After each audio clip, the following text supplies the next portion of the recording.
예배하는 거하고 또 전도하는 것이 굉장히 참 중요한 사역이고 또 부담스러운 일인데 이 일을 하지 못하니까 요즘은 마음이 참 답답하고 또 무거운 것 같습니다. 우리 교회에서 하고 있는 부설기관으로 노인학교나 아니면 작은 도서관이나 아니면은 탁구 동아리 같은 이런 부설기관들도 사실은 알고 보면은 이런 기관들을 통해서 지역 주민들을 만나고 그리고 그런 지역 주민들 간의 그런 관계를 통해서 또 한 사람이라도 더 전도를 하기 위해서 하는 것인데 또 사실은 노인학교나 또 탁구 동아리 등등을 통해서 그런 접촉점들이 만들어지곤 했었습니다마는 그러나 그마저도 이제는 거의 지금 정지 상태에 있는 이런 상황입니다. 작은 도서관 같은 경우에도 벌써 담당 공무원에게서 휴관하라고 하는 그런 지시사항이 내려와 있는 이런 상태입니다. 지금 문은 열어놓았지만 실질적인 활동은 할 수가 없는 이런 상황이고요. 그런데 지난 월요일 날 전화가 한 통 왔습니다. 교회 전화로 전화가 한 통 왔는데 거기 작은 도서관이죠. 예, 맞습니다. 나이가 한 40, 50대 정도 되신 분 같아요. 그래서 책을 빌리러 가고 싶은데 가도 괜찮겠습니까? 그런 얘기를 하는 거예요. 그래서 제가 말씀드렸습니다. 작은 도서관은 사실은 책을 대출해주는 그런 어떤 기능보다는 작은 도서관을 베이스로 해서 스테이션으로 해서 문화활동하는 것이 주 역할이기 때문에 책 대출은 원활하게 해주지는 않습니다. 그런 얘기를 했습니다. 그리고 저희 작은 도서관은 작은 도서관이기 때문에 책을 지금 보유하고 있는 장서가 한 6천 권 정도밖에 안 됩니다. 그런 얘기를 들었습니다. 그래도 좋으니까 가서 읽을 만한 책이 있으면은 좀 대출받아서 읽고 싶다고 그런 얘기를 하는 겁니다. 제 마음에는 꿀떡같이 지금은 휴관 중입니다. 이 말을 하고 싶은데 그 말이 안 나오더라고요. 안 나오고 지역 주민이라니까 한라 아파트 산다고 하시는데 이제 만나고 싶은 거예요. 그래서 접촉점을 또 만들고 싶은 거예요. 그래서 그렇다면 오십시오. 한 30분 지나니까 오셨어요. 오셔가지고 제가 이제 마중 나갔습니다.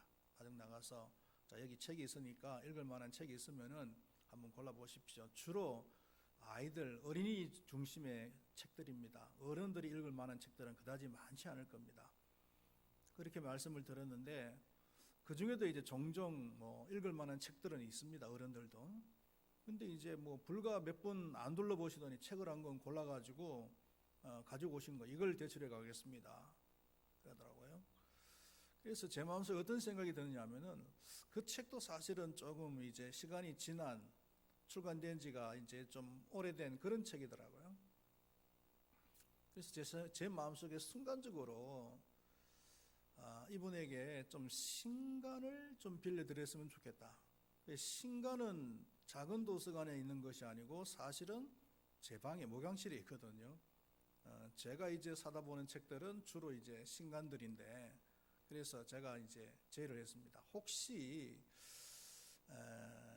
제 방에 그 신간들이 몇 권 있는데 그 읽어볼 의사가 있습니까? 그랬더니 어떤 책인데요? 그러더라고요. 그래서 제가 가장 최근에 읽은 책을 소개를 하면서 읽어보시겠습니까? 했더니 그렇게 해주시면 감사하죠.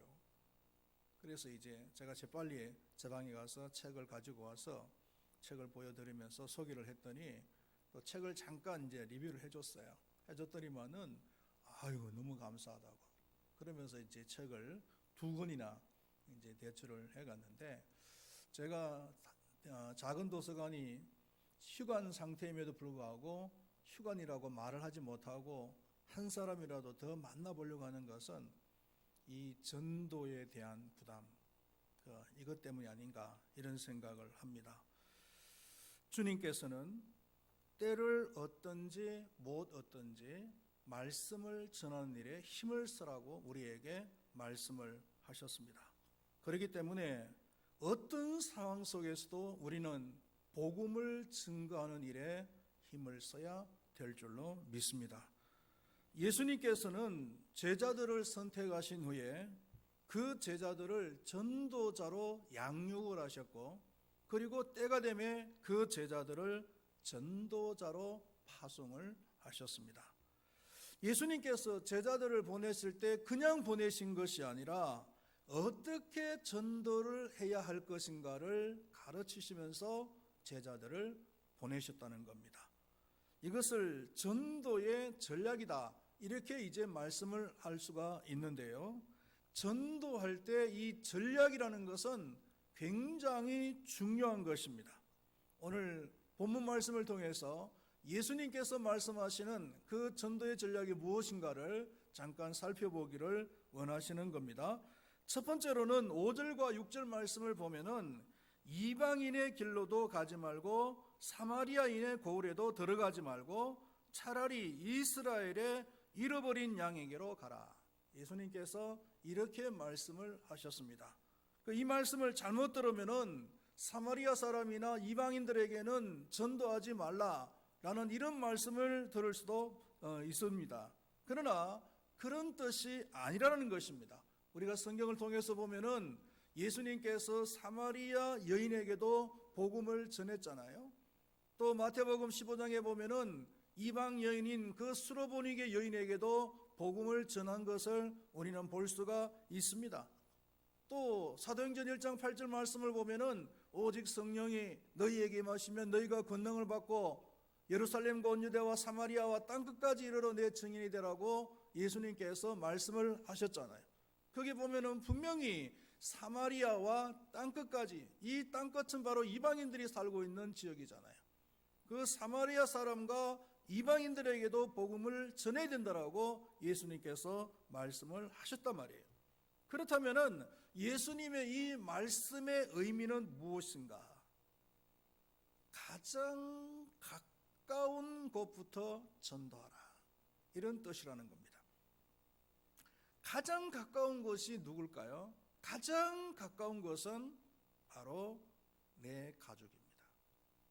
이것은 논리적인 순서예요.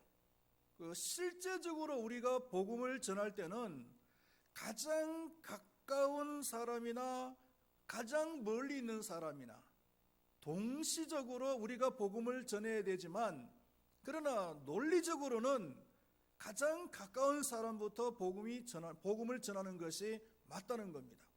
예를 들어서 가까이 있는 사람에게는 복음을 안 전하면서 저 멀리 시베리아나 아프리카나 아니면 남태평양에 있는 그 사람들에게 복음을 전한다고 한다면은 이건 논리적으로 안 맞잖아요. 그래서 논리적으로는 가장 가까이에 있는 사람부터 복음을 전해 나가는 것이 맞다는 것입니다. 그런데 사실은 알고 보면은 내 가족보다도 전도하기가 더 어려운 것이 없어요.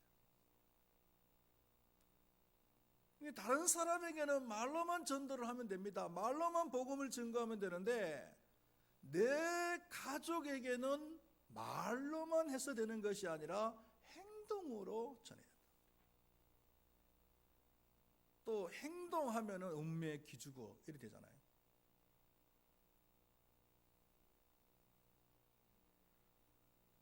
자신이 없어집니다.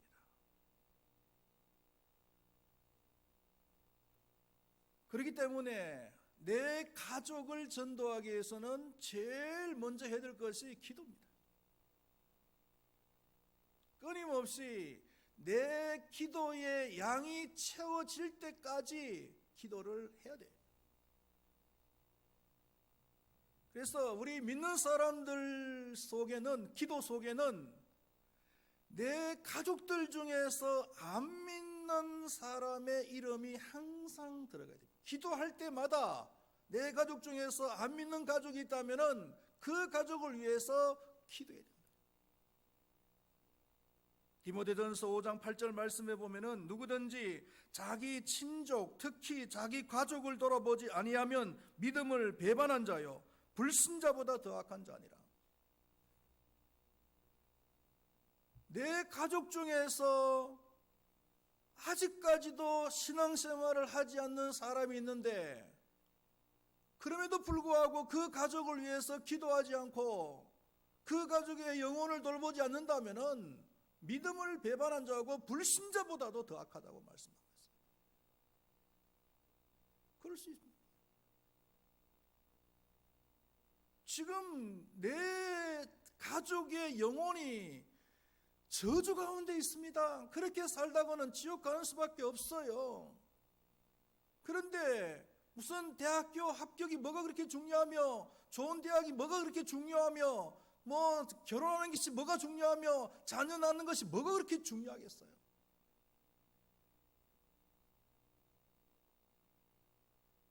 이것을 모르는 사람들은요, 불신자보다 더 악하다는 거예요. 불신자보다.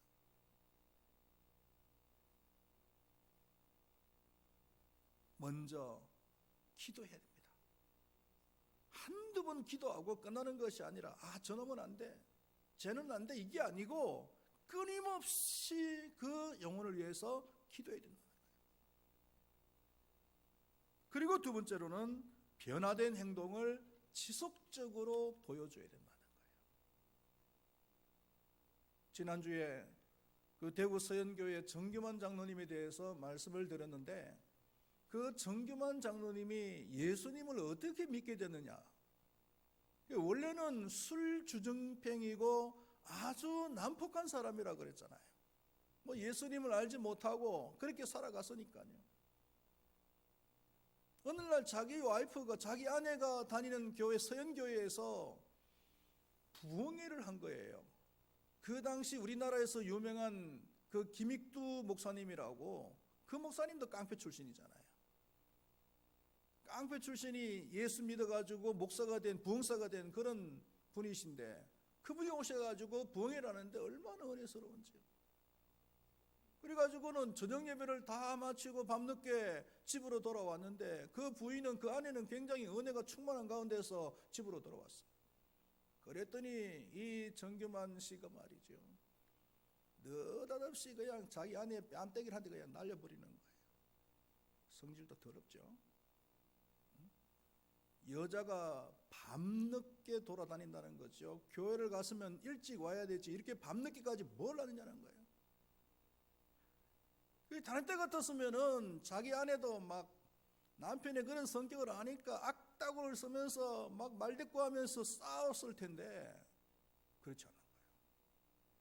그날은 그 아내가 은혜를 받았어. 뭐라고 얘기했냐면, 여보, 오늘 내가 늦게 와서 당신의 마음이 상했다면 너무 미안해요. 당신이 원하신다면 이쪽 뺨도 때리세요. 이렇게 이야기하는 거예요. 그러니까 평소 때하고 달리 놓으니까 이 정규만 씨가 마음이 이상한 거예요. 그리고 또 놀랬죠. 그래가지고는 이 정규만 씨가 자기 아내에게, 야, 너 오늘 교회에서 무슨 일 있었어? 이렇게 묻는 거죠. 그러니까 자기 아내가 하는 얘기가 뭐냐면은, 지금 우리나라에서 유명한 김익두 목사님이라는 분이 오셔서 부흥회를 하시는데 굉장히 은혜스럽고 너무나 좋다고, 할 수만 있으면 당신도 한번 좀 참석을 했으면 좋겠다. 그래서 그 정기만 씨가 그 다음날 자기 아내하고 같이 그 부흥회에 참석을 했다는 거잖아요. 그리고 그 부흥회에서 은혜를 받고 예수님을 영접하고, 그리고 그렇게 위대한 그런 신앙인의 삶을 살았다는 거예요. 이 자기 아내가 변화되어지니까 자기 남편이 전도가 되는 거예요. 근데 많은 경우가 참 딜레마가 뭐냐 하면은, 많은 남편들이 자기 아내 때문에 영향을 받아서 예수님을 믿기는 믿어요. 그런데 놀라운 것은 뭐냐면은, 많은 남편들이 또 자기 아내 때문에 영향을 받아서 교회를 안 다닌다니까. 아이고, 저 인간이 다니는 교회는 안 다닐 거예요. 저 인간이 믿는 예수는 안 믿을 거야. 이래 돼가지고 자기 아내 때문에. 그래서 통계에 의하면 우리나라의 여전도의 회장의 남편 60%가 예수를 안 믿는 데잖아요. 그러니까 여전도의 회장이면은 교회 와서 얼마나 신앙생활을 열심히 하겠어요. 그러니까 여전도 회장이 됐지. 근데 집에 가가지고 남편한테 대하는 것은 그게 아니란 말이에요. 그러니까 남편이 상처를 받아가지고 교회를 안 나는 거예요.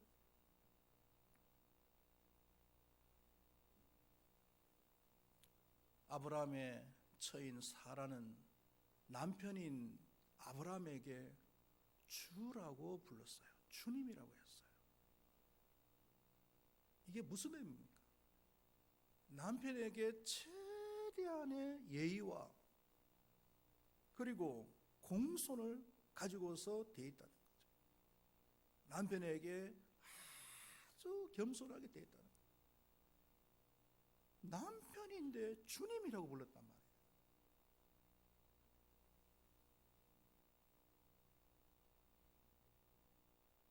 아브라함은 자신의 조카 롯에게 그 헤어질 때 이 얘기가 있잖아요.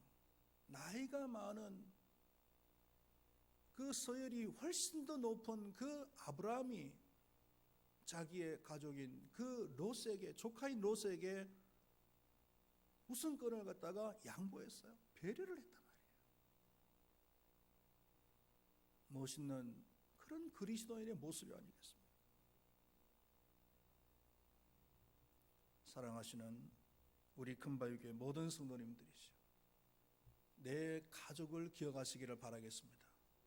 하나님을 안 믿는 그 가족을 위해서 기도하시기를 바랍니다. 그리고 변화되어진 내 모습을 그 가족들에게 비춰주어서 선한 영향력을 미치는 그런 삶이 될 수 있기를 바라겠습니다. 두 번째가 뭐냐면은 7절 말씀에 보니까 복음을 전할 때 천국이 가까웠다는 것을 전해라고 합니다.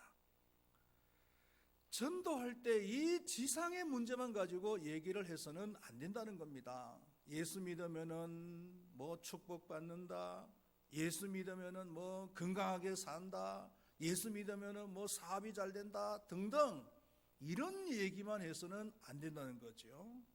이 세상의 것은 잠시의 것이잖아요. 결국은 사라지고 없어질 것들이에요. 정말 영원한 것은, 정말 우리가 바라봐야 될 것은 이 세상의 것이 아니고 바로 하나님의 나라의 것이라는 거예요. 그렇기 때문에 우리가 전도할 때 이 하나님의 나라를 본질적으로 전해야 되는 거예요. 천국이라면은 우리가 죽어서 가는 천국이 있죠. 예수를 안 믿으면은 어디 갑니까? 죽어서 지옥 가는 것이고, 예수를 믿고 죽으면 천국을 가는 것입니다. 지옥은 어떤 곳입니까? 영원한 불이 있는 곳이고, 거기서는 돌이킬 수도 없는 곳이고, 또 너무나 고통스럽지만 죽을 수도 없는 곳이, 그게 바로 지옥이에요. 그러나 천국은 뭡니까? 하나님의 계시는 곳이고, 그리고 영생이 있는 곳입니다. 죽음도 없고 질병도 없고 눈물도 없고 이별도 없는 것이 바로 그 천국입니다. 할렐루야. 저는 지난 한 주 동안 여러 가지 생각을 많이 하면서 그런 생각이 들더라고요. 이제 목회도 한 30 몇 년 했으니까 아쉬움은 있지만 그래도 할 만큼 했고, 이제 뭐 산다는 것이 뭔가 이런 생각이 들면서 그냥 하나님께서 이제 너는 목회할 만큼 했으니까 좀 빨리 좀 데려갔으면 좋겠다.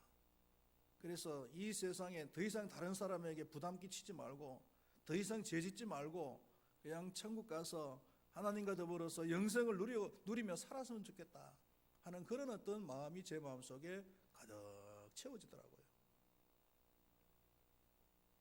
여러분들의 마음속에도 천국에 대한 그런 소망이 늘 충만한 그런 삶이 되어지기를 축원드리겠습니다. 그런데 성경이 말하는 또 다른 천국이 있다는 겁니다. 물론 같은 천국이지만 다른 측면에서의 천국이 있는데, 우리가 이 하나님의 나라라고 했을 때는 크게 세 가지를 생각할 수가 있는데, 주권, 그 다음에 국민, 그 다음에 국토, 이 세 가지를 생각할 수가 있는데요. 성경에서는 이 하나님의 나라는 이 주권 통치를 가장 중요하게 생각을 하고 있습니다. 강조를 한다는 거죠. 그래서 하나님의 통치가 임하는 곳은 다 하나님의 나라다. 성경이 말하는 천국은 바로 그거예요. 예를 들면 설명을 하자면은 라오스라고 하는 나라에 가면은 그 라오스에는 대사관이 있습니다. 한국 대사관도 있고 미국 대사관도 있고, 확실히 미국은 잘 사는 나라긴 잘 사는 나라더라고요. 대사관만 봐도 벌써 달라. 얼마나 대사관이 크고요, 넓은지요. 우리 한국 대사관도 있는데 저기 좀 변두리 지역에 있어요. 그런데 그곳은 라오스 땅이지만 그 대사관 안에는 한국의 주권이 통치를 하는 것이에요. 그래서 라오스 사람들이 그 대사관 안으로 마음대로 들어오면 안 돼요. 왜냐하면 거기 남의 땅이니까. 한국 땅이에요. 한국 사람들, 라오스에 사는 한국 사람들이 뭘 잘못해가지고 도망을 해서 라오스 대사관 안으로 들어가면은 라오스 경찰이 더 이상 잡으러 대사관 안까지 들어올 수가 없어요. 무슨 협정에 의해서 데려가면 몰라도 자기 마음대로 임의로 들어와서 그 사람들을 잡아갈 수는 없어요. 왜? 대사관 안은 한국의 통치가 미치는 곳이기 때문에. 그건 한국 땅이에요.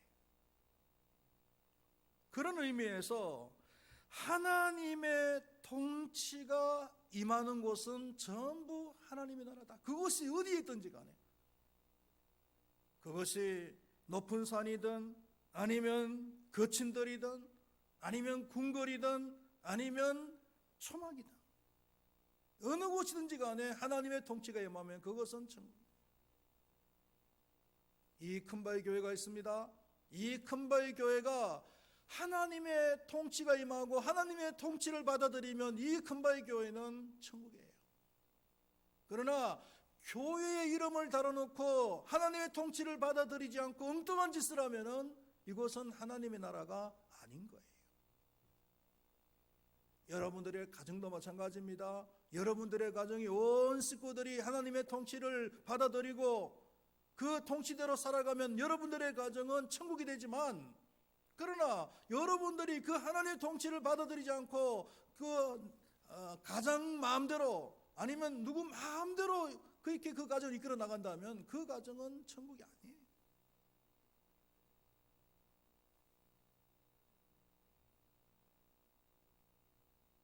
하나님의 그 능력은 무한하잖아요. 하나님의 능력은 무한하시기 때문에 하나님의 통치가 임하는 그곳에는 하나님의 놀라운 능력이 나타난다. 그래서 8절에서 말하고 있는 병든 자가 고쳐지고 죽은 자가 살아나고 나병한 자가 깨끗하게 되어지고 귀신이 쫓겨나는 그런 역사가 임하게 되는 겁니다. 할렐루야. 하나님의 주권이 임하면, 능력의 주권이 임하게 되면은 그렇게 된다. 우리 지금 한국에서 제일 지금 문제가 되는 것이 뭡니까? 지금 그 인천공항 그 정규직 전환하는 그 사건이잖아요. 그 대통령이 되고 난 뒤에 인천공항을 제일 먼저 방문을 했어요. 그래서 인천공항에 한 1,700명 정도의 직원이 정규직이고 1,900명 정도의 그 직원이 비정규 직원이에요. 뭐 알바생들도 있고. 그런데 인천공항이라고 하는 그 직장이 우리나라의 공사 중에서도 괜찮은 직장이거든요. 대학교를 졸업한 학생들이 그 인천공항에 들어가기 위해서 얼마나 그 공부를 열심히 하는지 몰라요. 얼마나 준비를 많이 하는지 몰라요. 그래도 몇 년을 공부해도 들어갈 수 있을까 말까 한 데가 인천공항인데, 대통령이 방문해가지고 인천공항에 있는 모든 비정규직 직원들을 정규직으로 전환했으면 좋겠다. 한마디만 하니까 사장이라는 사람이 예 알겠습니다. 그렇게 하겠습니다. 그리고는 1,900명에 되는 뭐 비정규 직원들 있잖아요. 뭐 알바생이고 뭐고 간에 그 비정규 직원들을 정규 직원 다 바꿔버린 거예요. 그래서 참 대통령이 무섭다, 능력이 대단하다 하는 이런 생각이 들더라고요. 그러면은 그 열심히 공사에 들어가기 위해서 공부하고 있는, 준비하고 있는 취준생들은 뭐 하는 거예요?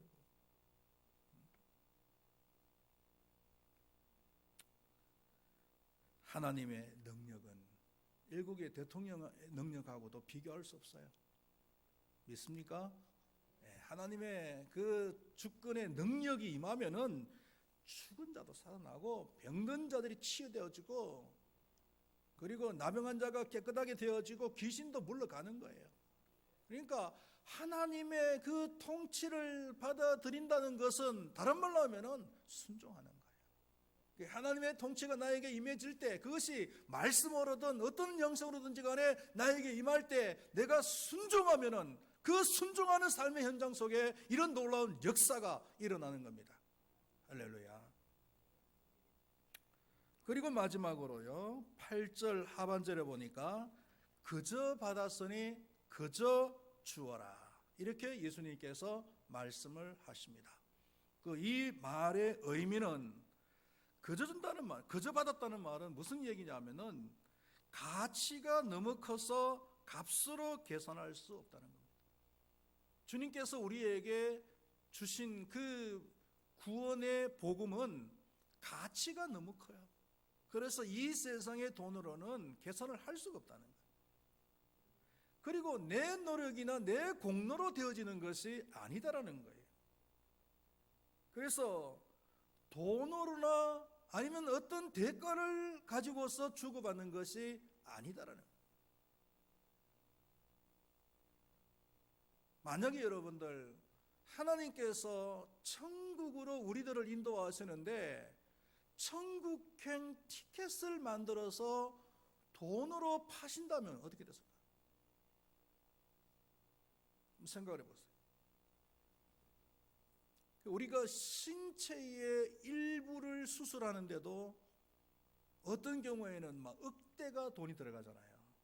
뇌 수술을 한다든지 아니면은 심장 수술을 한다든지 심장 수술하는데 비싼 경우에는 몇 억이 들어가더라고요.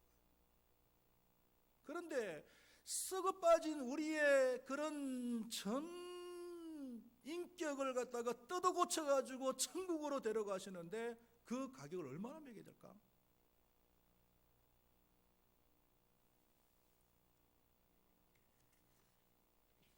아니면은 미국의 3개 여행사에서 우주 여행 상품을 만들었어요. 그 중에서 한 회사가 버진 갤렉틱이라고 하는 회사인데 이 회사가 만든 우주 여행 상품의 내용을 보면은요, 우주선을 타고 6인승 우주선을 타고 지상 80km 높이로 올라갑니다. 그리고 무중력 상태를 체험을 합니다. 그리고는 90분 동안 우주를 관람합니다. 우주를 관람하고 그리고는 다시 지구로 귀환을 합니다. 1인당 여행 가격이 얼마일까요?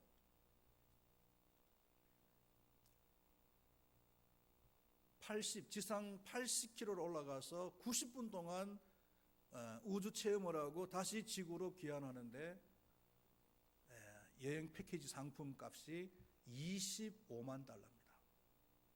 우리 돈으로 이야기하면 한 3억 정도 되는 거죠. 이 비싼 여행 상품을 누가 신청을 하겠냐? 현재 600명 정도가 신청을 했답니다.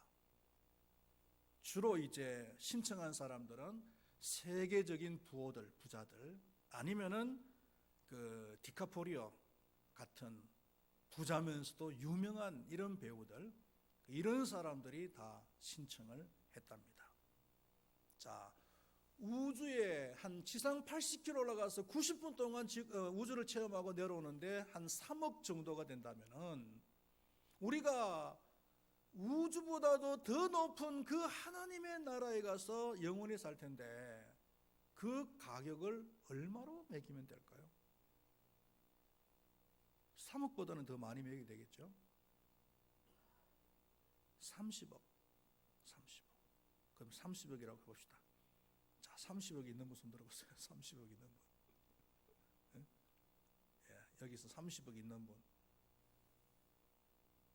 30억 있어도 과연 살 수 있을까요? 돈이 없었어도 못 사고 있어도 아까워서 못 살 거예요. 그러면은 만약에 하나님께서 30억이라고 하는 돈을 책정해서 천국행 티켓을 판다면은 여기에서 갈 수 있는 사람이 거의 없다는 거예요. 그래서 하나님께서는 값을 책정한 것이 아니고 우리에게 거저 주시는 거예요. 할렐루야. 너희는 그 은혜에 의하여 믿음으로 말미암아 구원을 받았으니 이것은 너희에게서 난 것이 아니요 하나님의 선물이라. 우리가 구원받는 이 복음은 하나님의 선물이라는 겁니다. 선물이라는 것은 거저 받는 것이잖아요. 돈으로 사는 것은 선물이 아니죠. 상품이죠.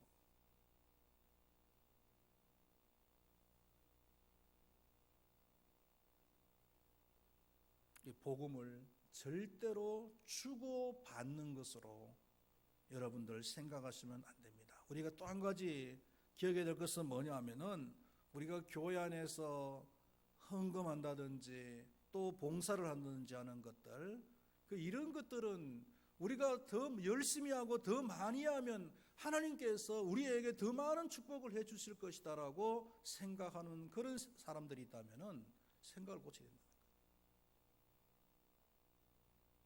복음은 우리의 믿음 생활은 거래하는 게 아니에요. 하나님과 거래하는 게 아니에요. 우리가 왜 하나님 앞에 헌금하는 겁니까? 우리가 왜 하나님 앞에 봉사하는 거예요? 하나님께서 우리에게 주신 은혜가, 거저 주시는 은혜가 너무 크잖아요. 돈으로 살 수 없는 것을 우리에게 주셨단 말이에요. 거저 주셨단 말이에요. 그러니까 우리는 너무 감사하지.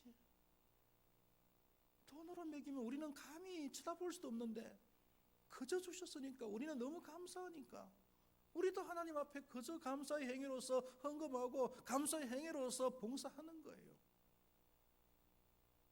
이겁니다, 여러분. 만약에 더 많은 것을 노리고 헌금하고 봉사한다면은 그건 바로 기복신앙이에요. 전형적인 기복신앙이에요. 우리 전통 기독교는 기복신앙을 철저하게 배제하는 거예요. 기복신앙 아닙니다, 여러분. 알겠습니까? 예, 우리 전통 기독교는 기복신앙이 아니라니까요. 그런 삼류 종교가 아니란 말이에요, 여러분.